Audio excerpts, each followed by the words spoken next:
Hi everyone, I'm Lily here at West Coast Sweat, and I'm going to talk to you today about bow pose. So bow pose is part of our spine strengthening series when we are on the floor, and this is the deepest of the back bends when we are on the floor, where you are engaging or doing a back bend in your entire spine.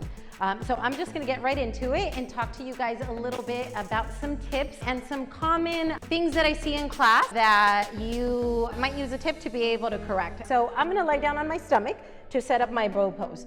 So I'm gonna start by grabbing my feet from the outside. So really important, something that I notice often that is missed in class is keeping the thumb right next to the index finger in the grip. This is so important because that'll strengthen the grip that you have. And you wanna avoid wrapping your whole hand around your foot, right? It's just kind of like the fingertips are really strong grip, and the thumb right next to the index finger will help the grip. Grip is right below the toes. You don't want to grab too low on the ankles, right? The grip is just right below the toes.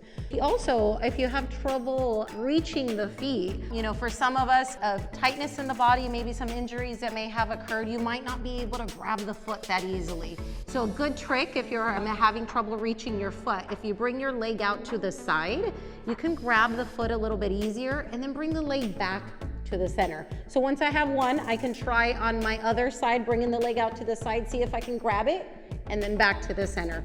And if you can only grab one foot at a time, that's okay. If that's your posture for today and for now, totally okay to do one side at a time. Okay, so I'm going to get into the posture by kicking. So when you go into the posture, it's so important that you start by kicking. So I'm going to kick, and kick my feet into my hand, look up towards the ceiling, and continuously kick, keeping 6 inches between my toes and my heels. I'm gonna exit the posture just to talk a little bit more about those 6 inches. So 6 inches between the toes and the heels, you wanna do that in the setup.